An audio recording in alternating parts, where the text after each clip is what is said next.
उत्तराखंड में देहरादून पुलिस ने एक ऐसे अंतर्राष्ट्रीय साइबर ठग गिरोह का पर्दाफाश किया है जो यहां से सीधे अमेरिका और कनाडा के लोगों के साथ साइबर ठगी किया करते थे।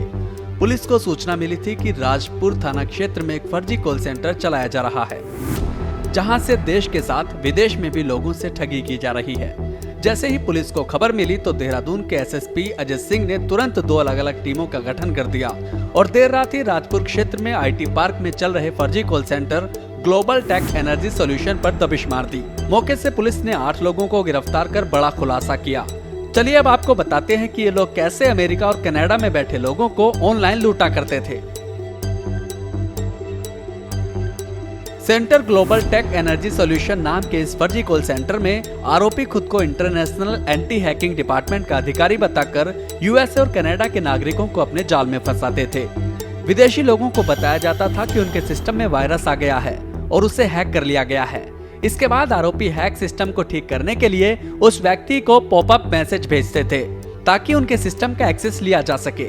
इसके बाद आरोपियों की ही दूसरी टीम जो यूएसए में बैठी थी वो उन पॉपअप को रन किया करती थी। फिर लोगों से ऑनलाइन स्कैम कर कॉल सेंटर संचालकों को हवाला के जरिए पेमेंट भेजी जाती थी। बता दें कि देहरादून एसएसपी अजय सिंह ने इस बारे में जानकारी देते हुए बताया कि ये आरोपी फर्जी कॉल सेंटर को किस तरह से चलाकर साइबर क्राइम को अंजाम दे रहे थे। एसएसपी के मुताबिक आरोपियों की एक टीम अमेरिका में भी बैठी हुई थी। एक गोपनीय सूचना के आधार पर पुलिस टीम द्वारा जो आईटी पार्क क्षेत्र में ग्लोबल टेक एनर्जी सॉल्यूशन करके कंपनी थी, वहां पर कल रात्रि इसमें रेड की गई थी और ये सूचना थी कि वहां पर एक फर्जी कॉल सेंटर बड़े पैमाने पर ऑपरेट हो रहा है।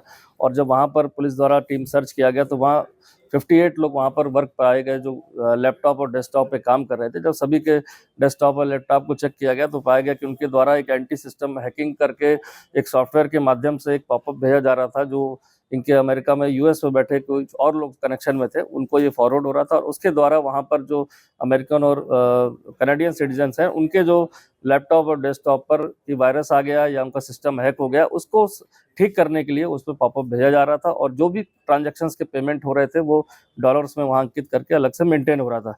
क्योंकि प्रथम दृष्टया जो टीम गई वहां पर टेक्निकल टीम द्वारा जब सभी डेटा देख लिया गया तो ये पूरी पुष्टि हुई कि ये फर्जी कॉल सेंटर इस तरह से यहाँ से जैसे पूर्व में ऑपरेट होते थे इस तरह का यहाँ पर पाया गया। पुलिस ने मौके से जिन 8 लोगों को गिरफ्तार किया है वो सभी अलग अलग राज्य महाराष्ट्र, पश्चिम बंगाल, गुजरात और बिहार के रहने वाले हैं। ये 8 आरोपी ही इस फर्जी कॉल सेंटर को लीड किया करते थे।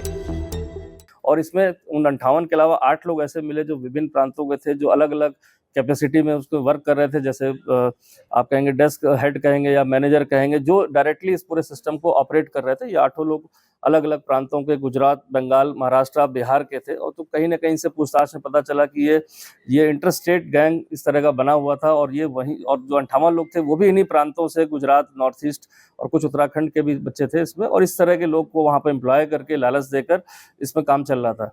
पूरे मौके से जो हमारे टीम ने उसमें किया, उसमें 81 जो है हमारे लैपटॉप थे जो यूज हो रहे थे, 29 डेस्कटॉप लगे थे, साथ ही साथ विभिन्न राउटर्स 5 उसमें बरामद हुए जिसके माध्यम से सारा ये खेल चल रहा था।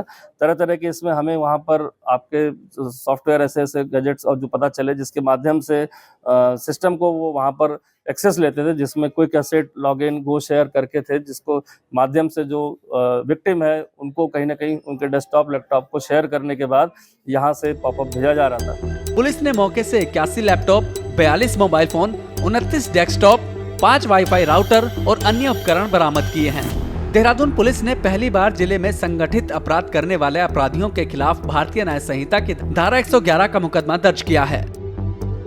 देहरादून में इस फर्जी कॉल सेंटर को बड़े स्तर पर ऑपरेट किया जा रहा था। कॉल सेंटर के बड़े बड़े हॉल में लगभग 100 कैबिन बने थे।